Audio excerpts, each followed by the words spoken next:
What's your name? Even though we are pulling out in the Middle East, there's over 50,000 wounded veterans that we have now, and that's an unbelievable amount. I built custom homes for 30 years, and back in 2005, I did my first remodel for a wounded veteran. God put a passion in my heart to help these families. You know, these young men and women need a lot of help. Unfortunately, I don't know how to help in a lot of areas, but I do know how to build a home.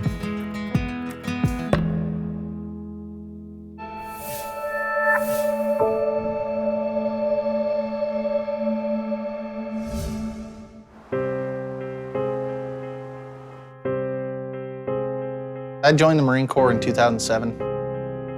In February of 2009, we deployed to Camp Bahariya in Iraq. And then we finally made it into Afghanistan. My job is to find IEDs to keep other Marines, soldiers, sailors, airmen, and even the local populace safe. That was my job. I loved it. I enjoyed every minute of it. We had another mission come down, and the night before we left, I had ended up getting on the sat phone, and I had called my dad, and there was just something about this mission that just didn't sit right with me. I just felt like something was gonna go wrong. We had set up the night before. On the other side of the hill, you look down, and there's about a mile-long stretch of this little village where no one lived. We were gonna go through there to clear it so the local populace could come back and live there. The next morning, we push out, and my buddy John had found IED in a doorway, so he was gonna shoot his 203 into the doorway, which is the 40mm grenade launcher that is underslung under our rifles. So he shot the 203. We waited for the dust to clear, and we came out from behind this wall, and I took about 10 steps. And then I woke up on the ground. My staff sergeant, even with the severe grade 3 concussion, popped eardrums. He was the first person to pull me over and put his knees on my femorals. They said that I had about 10 seconds to freak out, and then I did everything they said.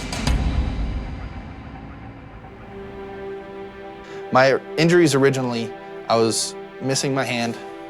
I was a below knee amputee on here, so I still had my knee, and then I was a knee disartic on this side. So I had my full femur, but my femur was broke. From the time of the blast till the time I was loaded up on a helicopter was 34 minutes. But to me, it seemed like it went by like that. It's been almost 2.5 years. The guys who have been injured, we call it our Alive Day. So April 7th of 2011 is my Alive Day.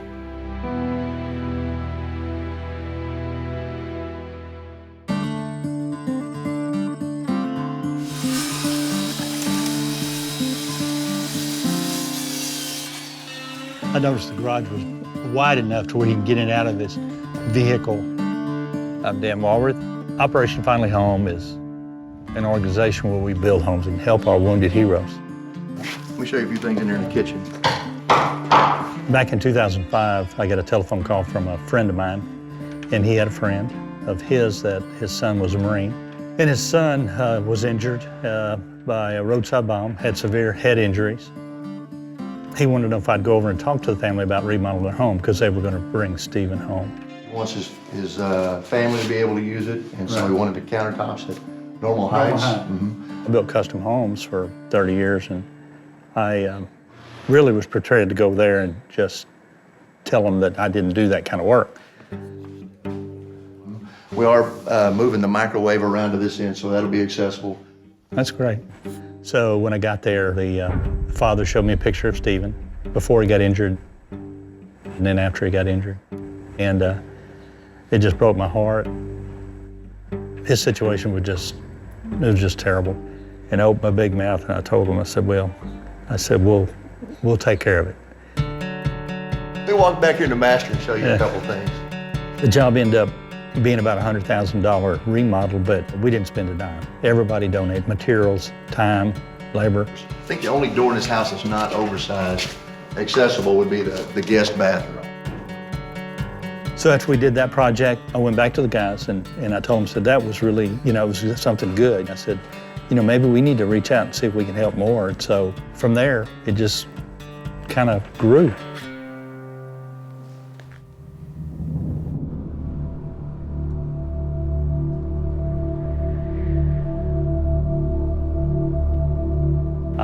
was shot twice, once in the chest and once in the left hip.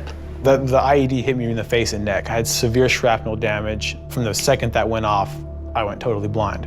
I'm being medically retired primarily for post-traumatic stress disorder, traumatic brain injury. I underwent 22 surgeries to save both my legs. The final surgery, the 22nd, was an amputation on my left leg below the knee.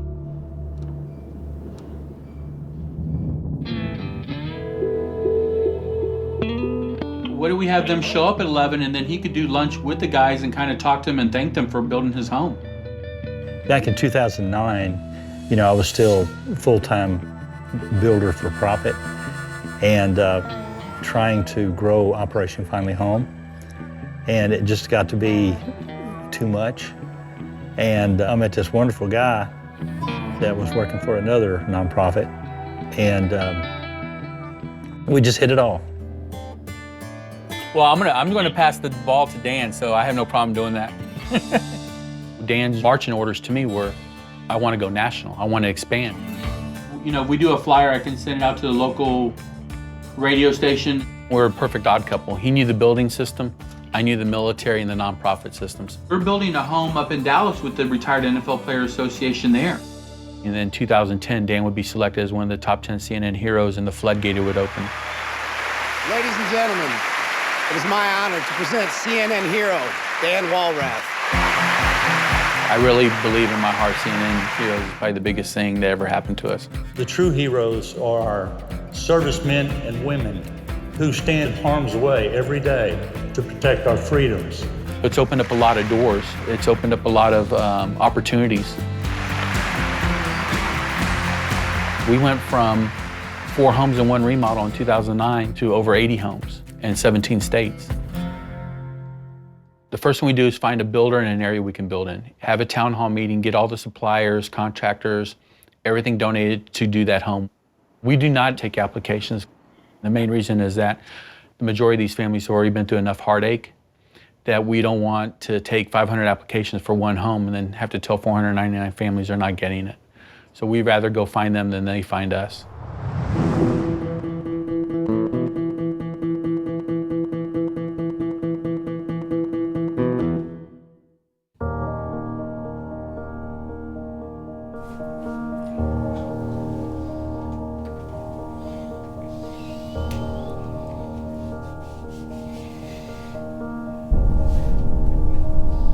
I have my good days, I have my bad. At first, there was a lot more bad than there were good. There was one time I woke up in the morning and I looked at my dad and I was like, well, this is kind of, well, I won't say that word, but this is kind of crap. Those days you wake up and you're just like, I don't want to do anything. I don't want to go to therapy. I don't want to do none of this. The way I help myself through it is there's always this fact that I can't change what happened. If I could wish everything back, I would, but I can't, so why let it get me down? It's all you, buddy. All right, man. That's what I'm talking about. My brother lives with me. Whenever he found out I got hurt, he's been one of the bigger supporters in helping me through my rehabilitation. I got your track chair all switched out. When Kenny got hurt, it hurt really bad because I knew we couldn't do some of the things we used to do together.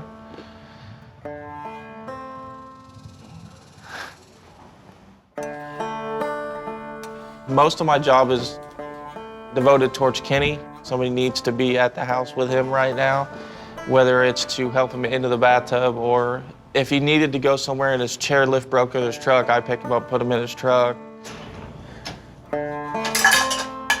Oh, it's not bad anyways. Scrambled eggs. Emotionally, wasn't too bad. I mean, I had a very good support structure. That helped out a lot, having my family there. Physically wise, that's just something that is gonna be an everyday battle. I'm 24. I want to be able to live by myself and to be able to do everything I need to do by myself.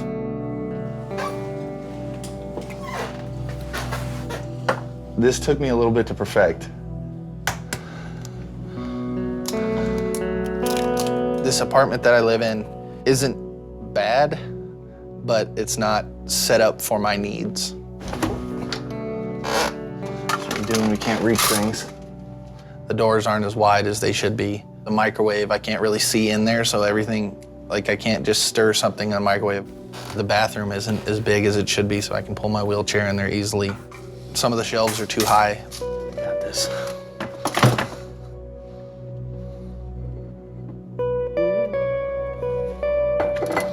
Always afraid I'm gonna drop it.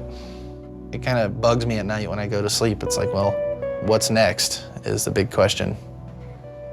To me, what's next is getting a house and going to school and finding a career.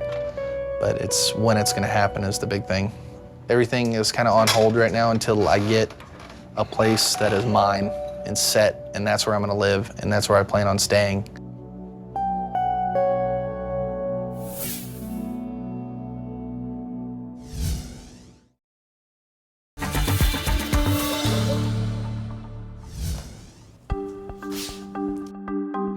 Finn, hey.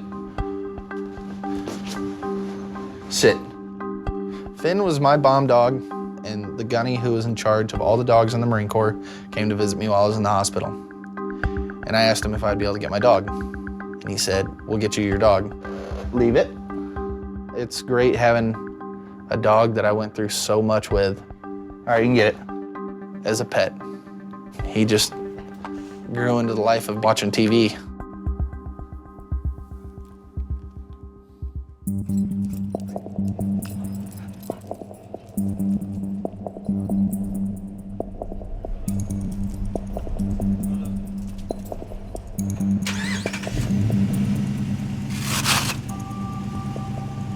I'm going to meet with the executive director and president of Operation Finally Home organization I'm trying to have build a house for me. You're good to go. It's definitely a little nerve-wracking.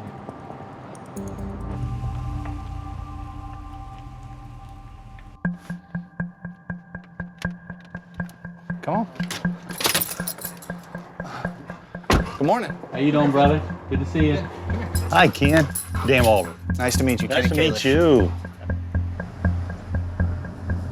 You know, what you've done is just amazing, and you and Finn, and we just want you to know your sacrifice has not gone unnoticed, you know, and we appreciate you very much. Thank you, I appreciate that. That does really mean a lot. Everybody's situation is different, so, you know, we don't have a set of hard, fast rules. We have to find families that, in spite of their injuries, are willing to move forward and make something of themselves. I know you know why we're all sitting here talking. Yes, sir. You know, unfortunately, you know, we're a small group, and, you know, we would love to be able to build a home for everybody. But with our resources, we just do what we can do, you know, and so if you received a new home, how would that help you? To me, it'd be another part of my mental rehabilitation. I want to live by myself, to be independent for myself. It would help to have a home that is set up where everything is more accessible to do that. What's your long-range plans? Right now, I want to eventually go to school. Right. I haven't really decided on a major yet, but I don't want to start school and then something happen and I have to move. Yeah. I realize that you, like many, are having a lot of emotional problems because of your injuries and things like that. How are you dealing with all that right now? I deal with my injuries pretty well. Yes, physically I'm different, but I'm not going to let that change me as a person. That's good. That's good. We're interviewing a couple more families, but the next step is we're going to do one final interview up in Dallas. So I'm going to send you that date. Go from there unless you have anything else. But you can call me and ask me any questions. You know that. I'll answer them to you. All right, brother. Again, I'll see you later it's on. a pleasure. Thank you, Kenny. Sir. God bless you, buddy. Thank you, Take sir. care of yourself. All right? Pleasure meeting you. You too. We'll see you talk real soon. I just can't imagine. Can't imagine. You know, we've been doing this for 8 years and it still don't get any easier. No. It don't get any easier. The hardest part of transitioning to civilian life is I had this job that I loved. I had everything all planned out. And now I'm waking up to learn that it's over. There was a lot of anxiety about, you know, leaving the military. That was pretty much the only thing I was really good at. The scariest thing about becoming a civilian was basically not knowing where we were going to go live. It's been difficult. It's been a difficult transition. Hey, stranger. How you doing? Good, how are you? Good to see you again. Good to see you too. Very good to see you, man. How you been? You know, once we know that we have a builder and everything in place to start a new home, you know, we contact the VA caseworkers.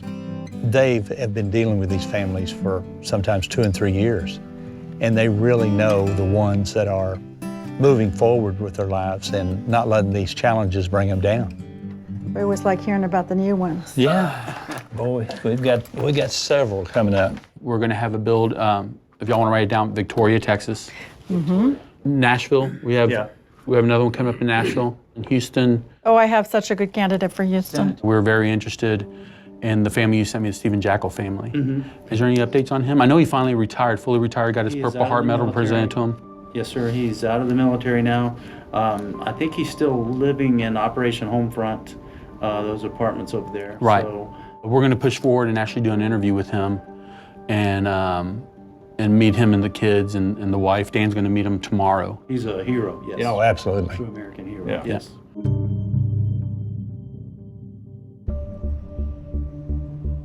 I landed in the Army at the age of 28. I just felt, you know, at that point in time in my life, I wanted to do more. Needed a challenge. February 2009, I deployed to Iraq for 3.5 months, and my last deployment was to Afghanistan. It was a 3-day mission, and the second day we were out, we rolled over a culvert, and I'd seen a wire running into the culvert. You know, I told the driver to back up, and he couldn't hear me, and they initiated the IED on us.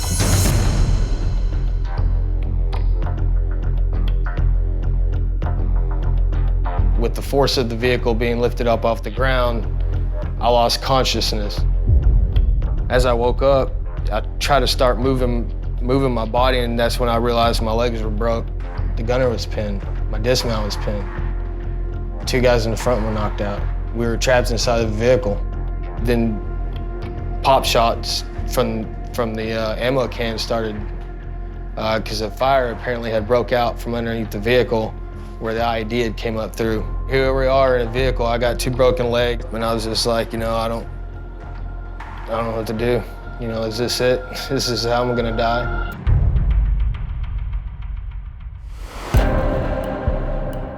I just felt the rush of heat, and you know, the next thing I did was just grab my leg, and I just started slamming it on the fire. I would swing it like this, and then slam it down so that I could hit the fire at different angles. About that time, I saw my platoon sergeant looking down at me. I had to literally make my way up to open up the hatches. So I used what strength I had left, and then, you know, I just collapsed after that.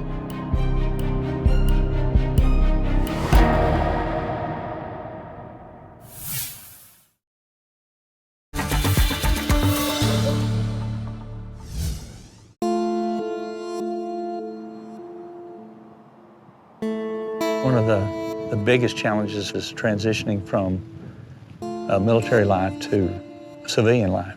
Yeah, let me make her a babu. Some of these guys have made 5, 6, 7 tours. You live that way 5, 6, 7 years. You know, how do you expect to come back and just be normal again? I'm married to my beautiful wife, Adriana, and we have 6 kids. No. This is like the most stressful part for me right now. You're always going, that adrenaline rush of being in combat, coming back, being in combat, coming back. And then now it's like you've done all these heroic things and you're sitting on the couch with your wife watching Desperate Housewives. Come on. You know what I'm saying? Let's try Sunday. When you're depressed, you don't really think about the future because you're kind of stuck either where you're at or in the past. We were not prepared for this injury. It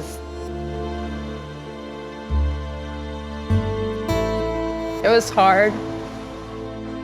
There's rough times that he goes through, and it's really hard for me because when I met Steven, or anybody who knows Steven, you know, he's always smiling and he has a really beautiful personality, and just seeing him down sometimes, it really hurts. Come on, Zoe. We live at Operation Homefront Village. They allow us to live here through transition before we receive our benefits, which has been quite helpful. You feel like you're in the unknown part because you're waiting for your benefits to kick in. So you're in limbo. Ever since the injury, everything's kind of been shaky up and down. Kids, you know, changing schools and us moving from different house to house.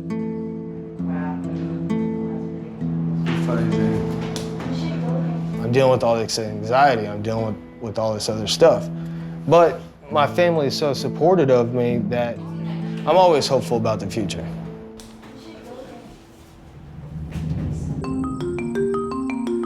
The turning point was you see your loved ones and then you realize, wow, I got something I have to really work hard to do and get better. I'm still the same person. I still can do the same things, you know. It doesn't slow me down. I try not to make it slow me down. I'd always been the person who thrived under, you know, with challenges. Everything gets better every day. You gotta fight for your family.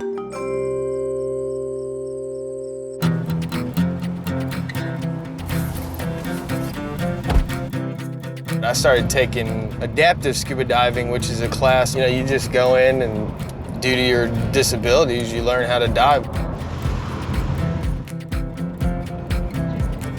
Hey, are you even wearing a I'm gonna wear a shorty. Are you? Okay, I'll just wear my shorty then too. Well, I'm wearing it for a different reason. I'm wearing it because my belly's bigger than my ass.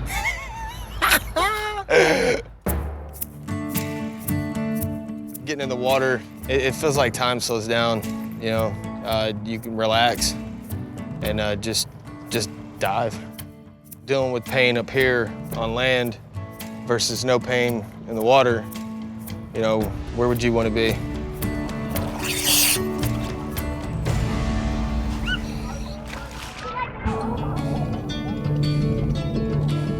Diving has definitely had a therapeutic effect for me. It heals you, mind, spirit, and body. You don't feel any stress. Damn it, when you start to run out of air, you gotta come back up. That sucks. Because you just want to stay down there, you know?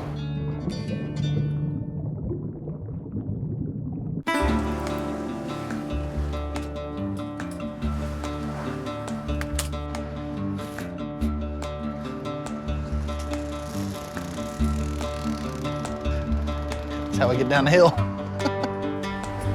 That first couple months, like, people would stare and stuff. And it took a while to be able to want to go out and do stuff. Not so much anymore, and I'm glad about that.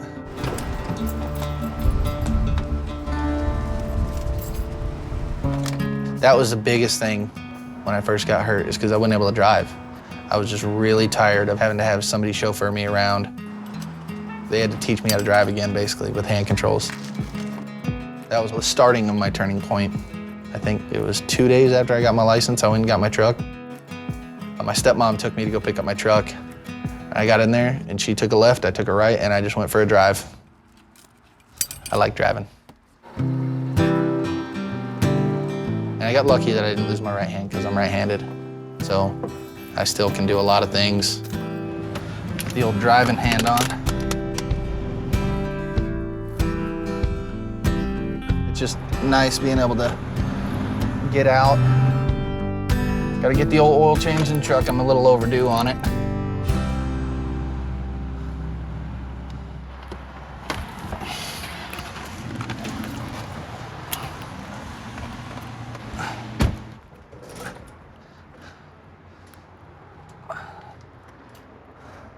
Hello.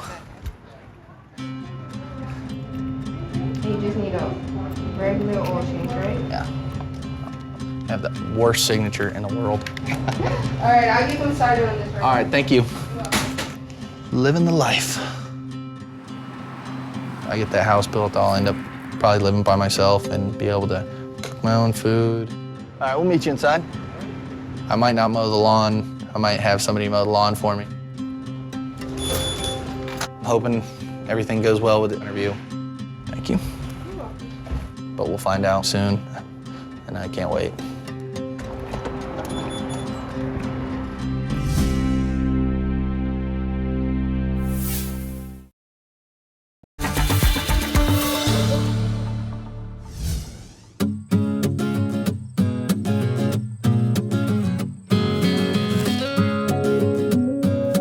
I retired from my building business to take over our family ranch. I guess I have 2 full-time jobs, and I usually spend at least 40 hours a week at the ranch and probably at least 40 hours a week in Operation Family Home. I make money here at the ranch. I don't make money at Operation Family Home. Operation Family Home, to me, is just a labor of love. You want some ham? I truly believe that, you know, family is number one. I've got such a wonderful wife, and she believes in what we're doing. Did everybody get a roll? She knows how important it is, and she's been a big supporter in this journey. We were high school sweethearts. She was a junior and I was a senior. So we were just babies. Been married for 43 years. In 2005, we were sort of leaning towards the idea of, okay, retirement's coming up. We're not getting any younger. That's when Operation Finally Home sort of kicked in. So retirement, not so much anymore. Life wouldn't be what it is today without my beautiful wife. She definitely makes it all worth living.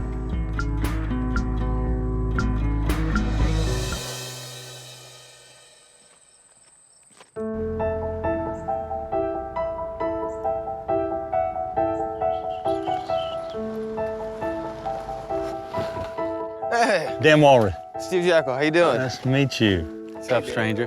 How you doing, man? Who you got there? Jordan. All right. You want to sit down? Yeah, come over here and sit down.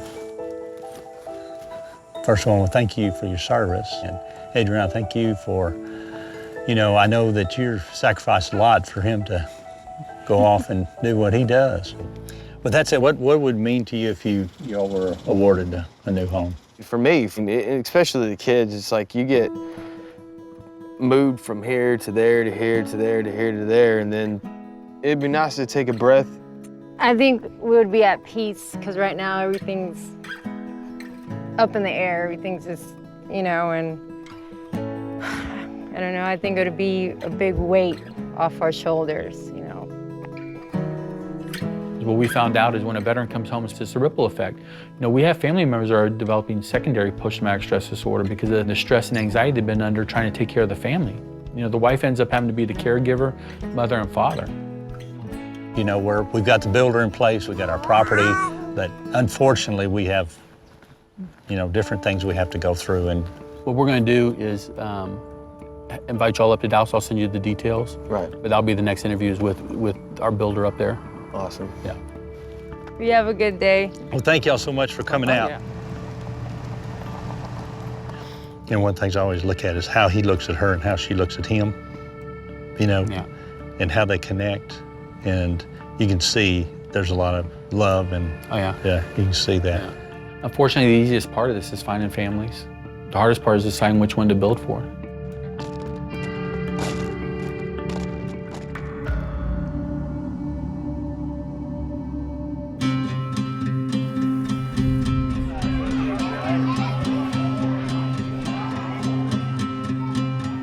We give the homes away in a way that's a little different from other organizations, is that we always surprise the family.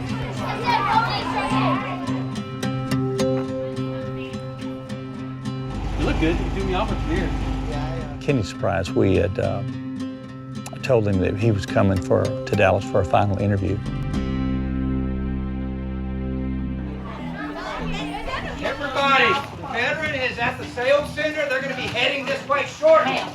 This is Alan Dulworth. He's our builder. Hey. How you doing, sir? All right, how are you? Kenny. Nice to meet you, Kenny. We have to kind of lie to the guys, lack of a better way of saying it. Dan Walrath is running late. Okay.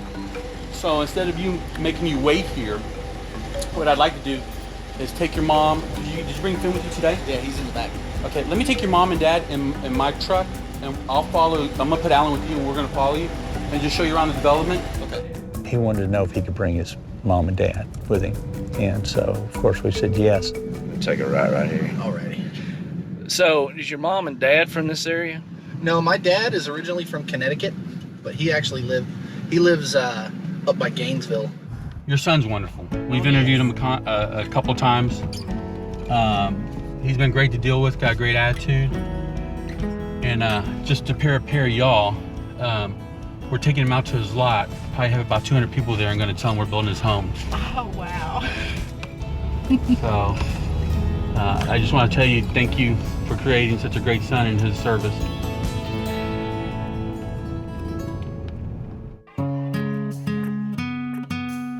We don't just build a home, we get the community involved. Everybody in the neighborhood involved. Well, the thing about it is, like, what we do is try to bring all us together to make this happen. You know, if one group tries to do it, it's just so hard. Yeah. Basically do a 21st century barn raising where everybody grabs their tools, goes out and does what it takes to bring these families home. This is a baseball facility. There's a lot of select baseball. There's soccer facilities. Well, we're very honored to be building for Kenny and bringing him close back home to y'all. And Alan's actually going to build Finn a special dog house in the back also. He's going to get his own special house too. With the TV, because he loves to watch TV. Yeah, we might. I think we'd have to put some air conditioning back there for him too. Yeah. Our average market value of a home now is, I think it's $254,000 of what we've done. And our average cost has been around $75,000 a home.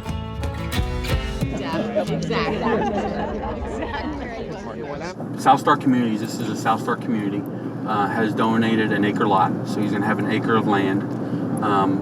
It's going to be a 3-bedroom house.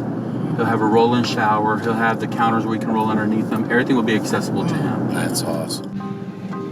Am I going left or right? You're gonna go right. Already.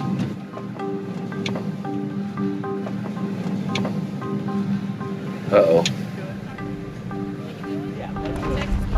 We got a lot of people out here. Yeah, we do.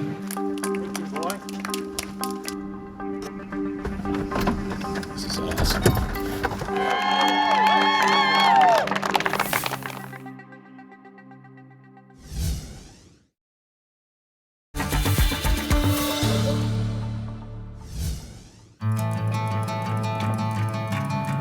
Uh-oh. We got a lot of people out here. Yeah, we do. Where am I going? What's going on here? Just turn, swing right here and park right by this tent.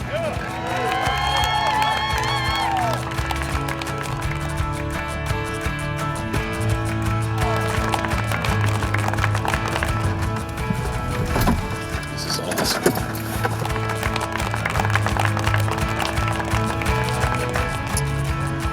Let me get this charge here. Congratulations, Ken. Thank you. It's gonna be an honor building you a house, brother. Thank you. Hey, kitty boy. Hey, brother. How you doing? Hey, you're finally home, brother. Thank you. Finally home. You okay? One of the things that I see every time that I'm able to do this, I see that look in their face. They realize they're going to be okay. The family's going to be okay. You deserve it, brother. You deserve it. Hey, folks, this is Sergeant Kenny Callish. Let's welcome you to his new home.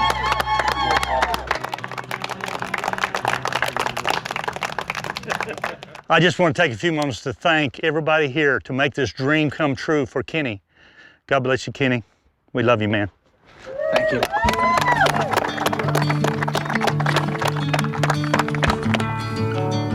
You know, I came here today expecting to do just an interview, a final interview for this house. And I pull over the hill and see everybody here, and it took my breath away. I don't really know exactly what to say. From the bottom of my heart, thank you. No, thank you. Thank you. Thank you. Thank you, Kenny.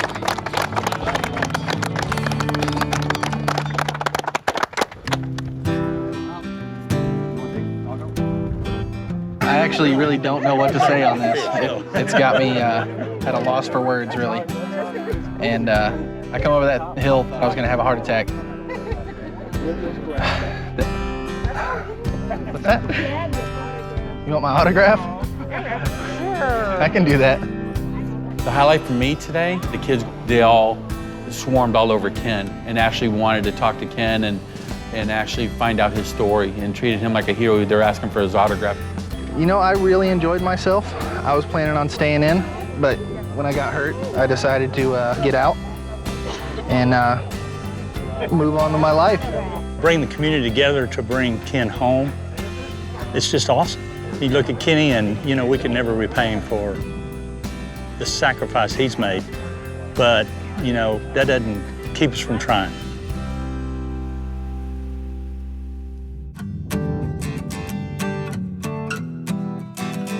When we found out we were getting this home from Operation Finally Home,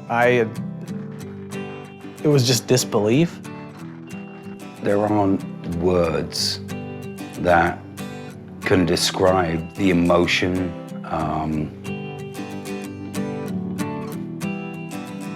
It still gets to me. I was just shocked, like that weight, you know, had been lifted off my shoulder like immediately.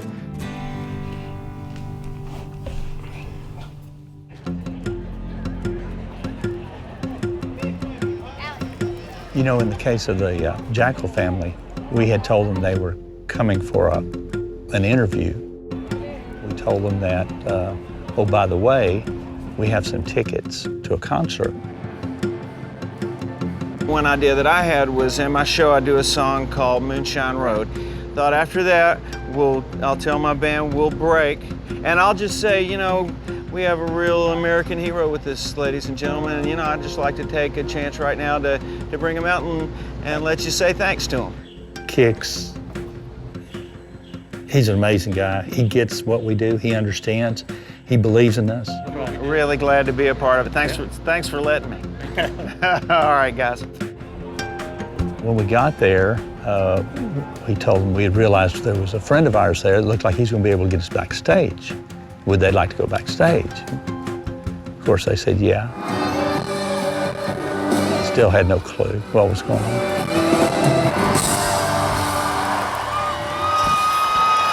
Hey, I gotta stop for a second. I gotta tell y'all something. There's something really special going on here tonight. And, you know, I'm a big fan of our men and women across the seas that are sacrificing themselves. And I heard we had a true hero in the house tonight. And Sergeant Jackal and his family are here. I thought you guys might like to say thanks to him. Is that all right? Are they here?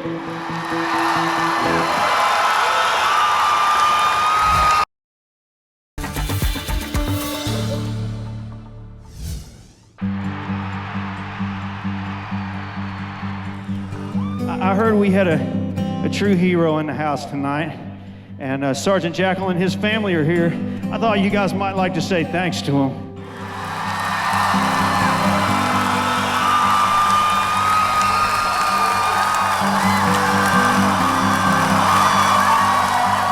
Thank you, Kix. Well, I'm Dan Walworth. I'm with Operation Finally Home. I'm the president and founder.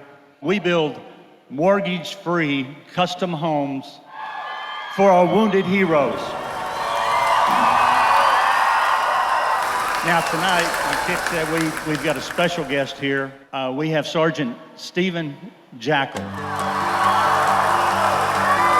It would take me half a day to list all the medals that this young man has received. His team run over, the vehicle is in, they run over an IED. And Stephen lost both his legs in that attack. The vehicle was on fire. And he saved his whole group. This is a real American hero right here.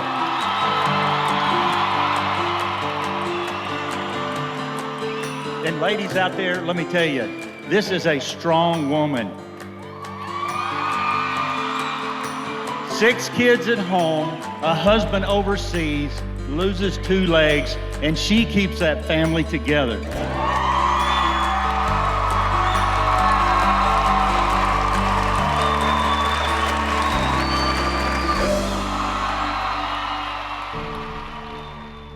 We are partnering with our buddy here at Kix Brooks and a local Dallas builder, Tim Jackson. And Stephen, Adriana, Tim is going to build you a brand new custom home.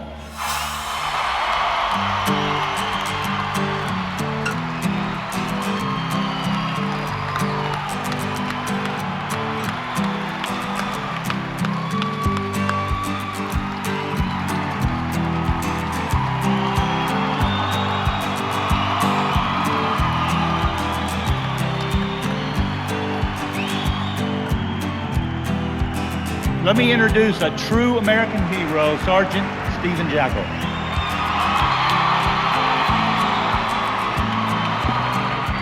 Thank you all very much for your support.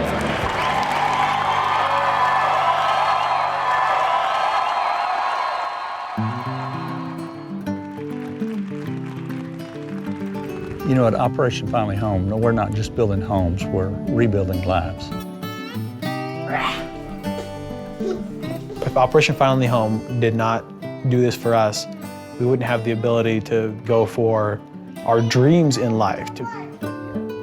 With this home here, now it's like I'm actually striving ahead. I just started my own company. You have to do it really slowly. Because of the home, we were able to finish our education, get financially stable, create a more stable environment for our children. We are home for the rest of our lives. And it's a great feeling. It's good.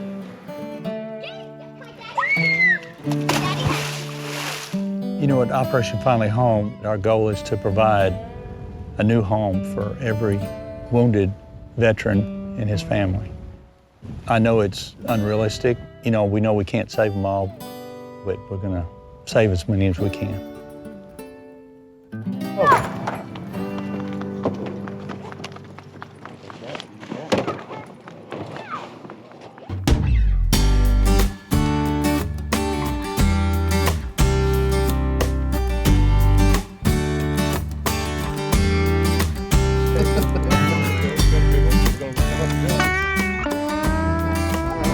Look at that. Look at that, boys.